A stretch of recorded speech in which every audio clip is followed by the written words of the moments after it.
नमस्ते बच्चों, आप सभी का स्वागत आपकी अपनी अध्यापिका डॉक्टर ज्योति शर्मा की क्लास में। बच्चों, पता है आज हम कौन सा लेसन शुरू करने जा रहे हैं? ये वही लेसन है बच्चों जिसके बिना हमारे जो दैनिक जीवन का काम है वो हो ही नहीं सकता। क्यों?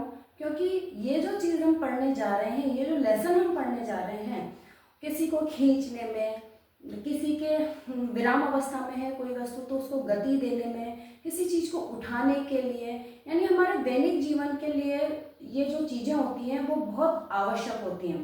समझ गए होंगे आप कि आज हम आपकी पुस्तक के भौतिक विज्ञान वाले भाग का जो प्रथम लेसन है वो शुरू कर रहे हैं और हमारे लेसन का नाम है बल तथा दाब। ठीक है बच्चों, तो आइए शुरू करते हैं।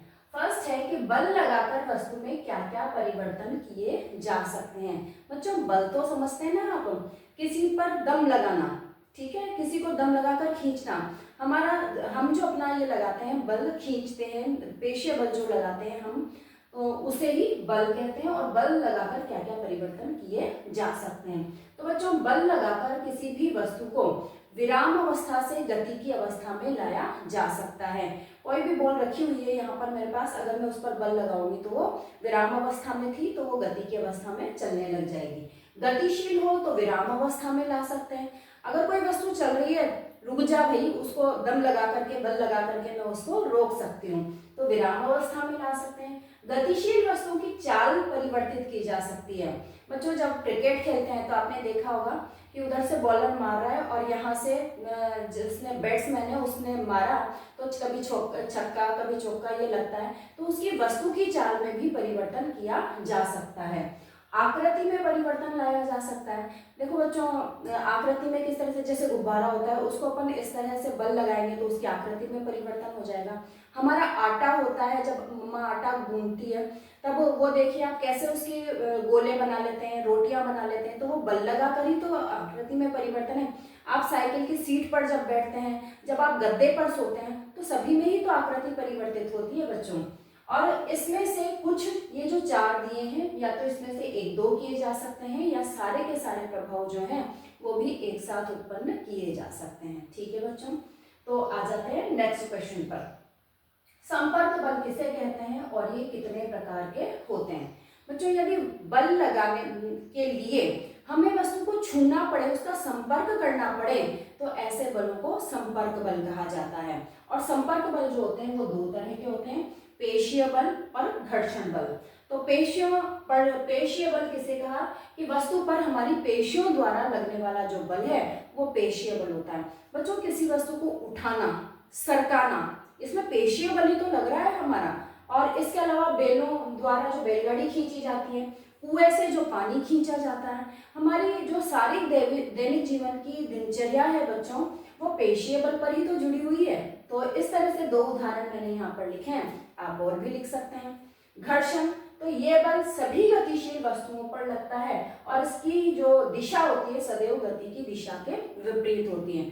बच्चों, घर्षण बल तो हमारे बहुत ही ज्यादा इम्पोर्टेंट है। अगले वाले लेसन में हम ये जो पूरा लेसन है वो इसी बल पर आधारित है। पर यहाँ पर मैं आपको सिंपल सी बात बताती हूँ। अगर सर्दियों में हमें सर्दियाँ लग रही है और हम इस तरह से हाथ रगड़ देते हैं एक दूसरे के पीछे, एक दूसरे की विपरीत दिशा में, तो हम देखते हैं कि घर्षण के कारण ही तो वो जो हमारे हाथ ठंडे थे उनमें गर्मी आ जाती है। बच्चों, चलती हुई गेंद को फर्श पर धीरे धीरे कम करके रुक जाना, चल रही है, हमने जितना दम लगाया था वो चल रही, और धीरे धीरे करके यदि हम उसे लगातार बल नहीं दे रहे हैं तो धीरे धीरे करके घर्षण के कारण रुक जाती है। चलती हुई साइकिल पर अगर आप पैडल लगाना बंद कर दें, यानी बल लगाना बंद कर दें, तो वो घर्षण के कारण धीरे धीरे रुक जाती है। तो इस तरह से घर्षण के भी बहुत सारे उदाहरण हमारे जीवन में हैं। ठीक है, तो ये हो गया सेकंड क्वेश्चन। थर्ड क्वेश्चन आ जाता है, असंपर्क बल किसे कहते हैं और ये कितने प्रकार का होता है? नाम से ही समझ गए होंगे बच्चों, असंपर्क यानी बल लगाने के लिए हमें वस्तु को छूना नहीं पड़ता, तो इस तरह के जो बल हैं वो असंपर्क बल कहलाते हैं। असंपर्क बल दो तरह के होते हैं, गुरुत्वीय बल और स्थिर वैद्युत बल। गुरुत्वीय बल बच्चों आप सब जानते हैं कि पृथ्वी द्वारा वस्तुओं पर लगाया जाने वाला बल। गुरुत्वीय बल के कारण ही तो कोई भी बॉल को आप ऊपर फेंको वो वापस नीचे ही आती है, जितना बल आपने लगाया है उतनी तो ऊपर जाएगी, लेकिन जैसे ही आपका लगाया जाने वाला बल समाप्त हो जाएगा पृथ्वी उसे अपनी तरफ खींच लेगी। ठीक है बच्चों, इसी तरह से कोई भी जो फल है वो टूटकर नीचे ही आता है गुरुत्वीय बल के कारण। जो पृथ्वी होती है वो हर वस्तु को अपनी तरफ खींचती है, इसी को ही गुरुत्वीय बल कहा जाता है और इसमें संपर्क की आवश्यकता नहीं होती। ठीक है, इसी तरह से स्थिर वैद्युत बल, तो एक आवेशित वस्तु द्वारा दूसरी आवेशित या अनावेशित वस्तु पर लगाया जाने वाला जो बल है वो स्थिर वैद्युत बल कहलाता है। बच्चों, आपने बचपन में एक खेल खेला होगा, स्केल से, जो छोटा वाला प्लास्टिक का स्केल होता है, हम उसको सूखे बालों पर रगड़ते हैं और छोटे छोटे कागज के टुकड़े करके उनके ऊपर लाते हैं। हम उसको छूते नहीं है, ऊपर लेकर आते हैं। तो हम ये देखते हैं कि इस तरह से करने पर उस स्केल में बालों से हमने जो रगड़ा तो उस स्केल में स्थिर विद्युत बल आ गया था, जिसकी वजह से वो छोटे छोटे कागज को अपनी तरफ आकर्षित कर लेता है। तो इस तरह के बहुत सारे उदाहरण हमें अपने दैनिक जीवन में देखने के लिए मिलते हैं। तो ये जो दोनों बल हैं, गुरुत्वीय बल और स्थिर वैद्युत बल, ये दोनों बच्चों असंपर्क बल के उदाहरण हैं। ठीक है, अगले क्वेश्चन पर आते हैं, दाब को परिभाषित करो। तो किसी पृष्ठ के एकांक क्षेत्रफल पर लगने वाले बल को दाब कहते हैं बच्चों।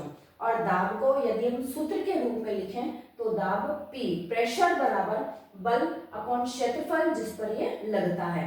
तो बल फोर्स को जो यूनिट होती है बच्चों, फोर्स की जो यूनिट है या फोर्स को जिस मात्रक में नापते हैं वो होता है न्यूटन। और क्षेत्रफल आप गणित में भी जानते होंगे, क्षेत्रफल को आप किस में नापते हैं, वर्ग मीटर में। ठीक है, तो इसकी दाब की जो यूनिट हो गई वो क्या हो गई, न्यूटन पर वर्ग मीटर, न्यूटन प्रति वर्ग मीटर। और इस न्यूटन प्रति वर्ग मीटर को बच्चों पास्कल कहा जाता है और इसे कैपिटल P से शो किया जाता है। बच्चों, दाब को हमने ये परिभाषित कर दिया। अब आप बता सकते हैं कि ये जो सूत्र है वो कैसे हमारे जीवन में काम आ रहा है। भाई, ये जो दाब है वो क्षेत्रफल के व्युत्क्रमानुपाती होता है, यानी क्षेत्रफल जितना कम होगा दाब उतना ही ज्यादा लगेगा। ठीक है बच्चों, जैसे आप घरों में चाकू में उदाहरण देखते हैं, कुछ चीजें आप काटते होंगे। अब तो आप 8th क्लास में हैं तो कुछ कुछ चीजें खुद भी काटते होंगे और कुछ नहीं तो फलों को ही काट कर खाते होंगे। तो जब हमारा चाकू भोटा हो जाता है, चाकू की जो धार है वो कितनी तेज रखी जाती है, और जब चाकू भोटा हो जाता है तो हमें उन वस्तुओं को, सब्जियों को, फलों को काटने में दिक्कत आने लग जाती है बच्चों। क्यों? क्योंकि उसका जो क्षेत्रफल है भोटा होने से उसका क्षेत्रफल बढ़ जाता है, और क्षेत्रफल के बढ़ने से जितना दाब हम लगा रहे हैं वो कम पड़ता है और वस्तुएं जो है वो आसानी से कटती नहीं है। इसी प्रकार से देखिए आप, कील को जब हम ठोकते हैं उसका एक नुकीला सिरा होता है, एक मोटा सिरा होता है। कभी भी आपने मोटे सिरे से ठोकते हुए देखा है कील को? नहीं देखा, क्योंकि वो मोटे सिरे से ठुकेगी ही नहीं, हम जितना भी बल लगाएंगे वो उसको कम पड़ जाएगा। तो इसीलिए उसे नुकीले सिरे से ठोका जाता है। नुकीले सिरे में उसका क्षेत्रफल कम होता है। क्षेत्रफल कम होने की वजह से जब भी हम उस पर ठोकते हैं, हथौड़े से उस पर बल लगाते हैं, तो थोड़ा सा बल लगाने पर ही वो दीवार में ठुक जाती है। ठीक है बच्चों, तो इस तरह से क्षेत्रफल जितना कम होगा दाब उतना ही ज्यादा लगेगा। ठीक है बच्चों, जब आप यात्रा कर रहे होते हैं तो रेलवे स्टेशन पर आपने देखा होगा कि जो कुली होते हैं, बोझ ढोने वाले जो कुली होते हैं, वो अपने सिर पर एक कपड़े को गोल लपेट कर रख लेते हैं। तो वो क्यों रख लेते हैं बच्चों? देखिए मेरे पास में एक कपड़ा है, ये देखिए, तो उनके भी गले में आपने देखा होगा कि जो कुली होते हैं उनके भी गले में कोई ना कोई कपड़ा जो होता है वो लटका हुआ होता है। तो बच्चों वो इस तरह से उसको गोल बना के रख लेते हैं। तो ये गोल बनाने को आम भाषा में चुंगली कहते हैं बच्चों। और ये आपने देखा है कि जो गांव में महिलाएं होती हैं कुएं से पानी खींच कर लाती हैं, वो भी भरी हुई मटकी के नीचे चुंगली रख लेती है, ये इस तरह से कपड़े को गोल करके रख लेती हैं।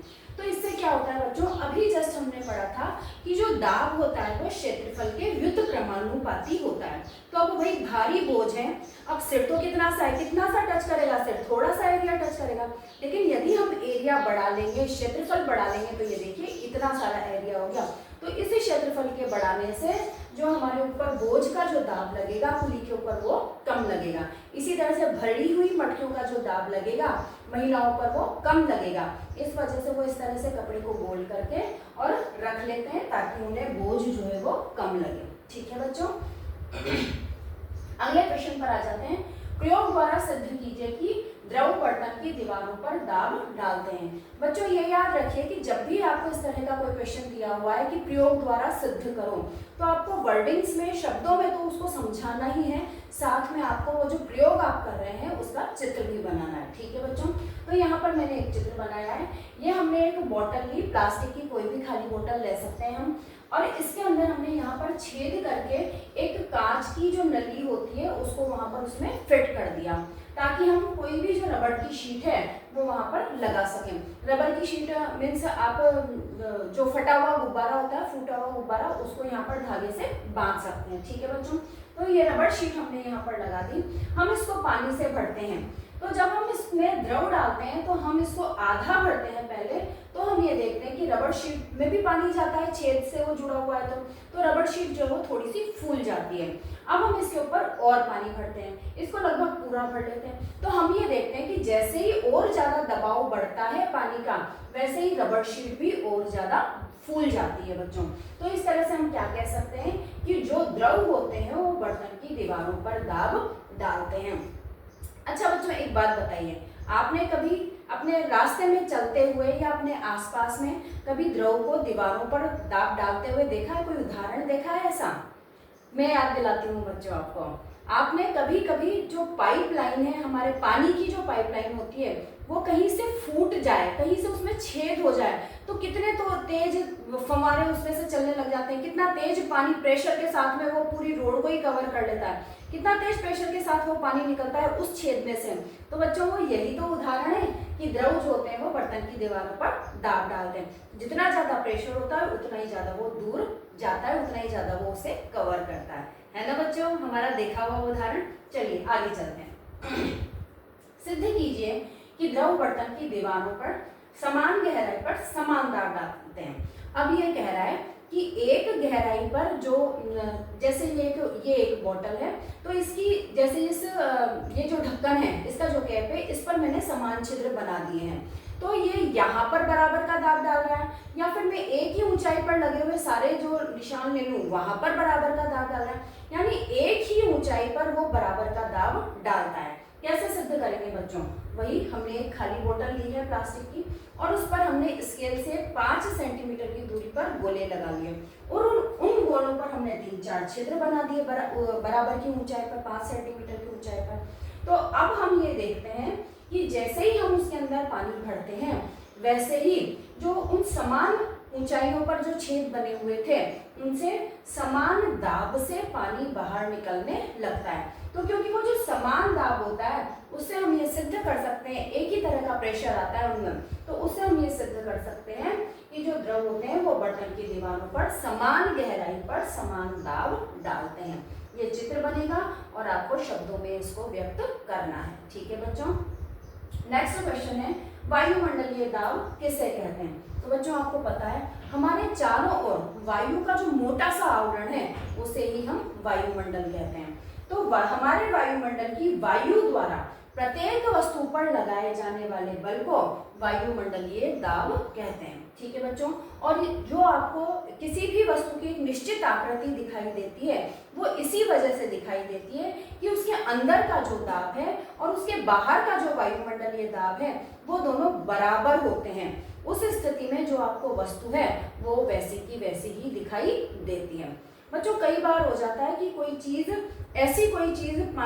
हमारे जमीन पर नीचे गिर जाती है कि उसकी जो अंदर की वायु है वो ही समाप्त हो जाती है, तो फिर बच्चों देखिए कि उस वस्तु को उठाने में हमें कितनी दिक्कत आती है, क्योंकि उसके नीचे जो वायु है वो समाप्त हो गई है, और जबकि बाहर से तो वायुमंडलीय दाब काफी ज्यादा मात्रा में लग रहा है, तो इसलिए उसको उठाना जो होता है वो बहुत दिक्कत भरा काम हो जाता है। देखा होगा आपने अपने दैनिक जीवन में। ठीक है, तो अगला क्वेश्चन आ जाता है, किसी रॉकेट को ऊपर भेजते वक्त तो उस पर लगने वाले 2 बलों के नाम बताइए। तो बच्चों किसी वस्तु को, रॉकेट को हम ऊपर भेज रहे हैं, तो एक तो गुरुत्वीय बल तो उसके ऊपर लगेगा ही सही, दूसरा जो बल उसके ऊपर लग रहा है वो लग रहा है वायुमंडलीय दाब। ठीक है, नेक्स्ट क्वेश्चन है, कुएं से पानी खींचते वक्त लगने वाले 2 बलों के नाम बताइए। तो बच्चों कुएं से भी जब हम पानी खींच रहे हैं तो गुरुत्वीय बल तो उसे अपनी तरफ खींच ही रहा है, लेकिन साथ में कौन सा बल लग रहा है जो उससे ज्यादा लग रहा है और गुरुत्वीय बल के विपरीत उस पानी की बाल्टी को ऊपर लेकर आता है। बिल्कुल सही बच्चों, पेशीय बल अभी हमने पढ़ा था कि रस्सी को खींचते वक्त हमारी पेशियों द्वारा जो बल लग रहा है वो पेशीय बल होता है, और पेशीय बल का मान उस वक्त गुरुत्वीय बल से ज्यादा होता है, इसीलिए हम उसको ऊपर खींच पाते हैं। ठीक है बच्चों, तो ये लेसन यहाँ पर समाप्त होता है। इसमें से जो इम्पोर्टेंट क्वेश्चंस पूछे जाते हैं वो मैंने आपको बताए हैं। फिजिक्स का है, थोड़े से कभी कभी इस तरह से सूत्र वगैरह भी पूछ लिए जाते हैं, या कोई आंकिक प्रश्न भी इसमें से पूछ लिया जाता है, जैसे दाब वाला मैंने बताया था कि बल और ये क्षेत्रफल, बल अपॉन क्षेत्रफल। तो इनमें से वैसे तो आपके सिलेबस में नहीं है, पर हो सकता है कि आंकिक प्रश्न पूछ लिया जाए। तीनों में से दो चीजें आपको दे दी और तीसरा आपको निकालना है, तो कोई दिक्कत नहीं है। उस सूत्र में अपना मान रखिए जो भी आपको दे रखा है, और मान रख के उसे सॉल्व कर दीजिए। बहुत सिंपल तरीके से आपका जो आंकिक प्रश्न है वो हल हो जाएगा। ठीक है बच्चों, कुछ जो ट्रिक्स मैं आपको बीच बीच में देती रहती हूँ उन्हें याद कीजिएगा पेपर करते वक्त, और पेपर को बड़े शांति से, हड़बड़ाहट में नहीं बच्चों, पेपर को बड़े शांति से सोचते हुए हल कीजिएगा। तो देखिए आपको फटाफट से सारे क्वेश्चंस जो हैं उनके उत्तर अपने आप करते चले जाएंगे, और पूरे मुंह से पूरे अंक आप लेकर आएंगे। ठीक है बच्चों, तो चलती हूँ, धन्यवाद।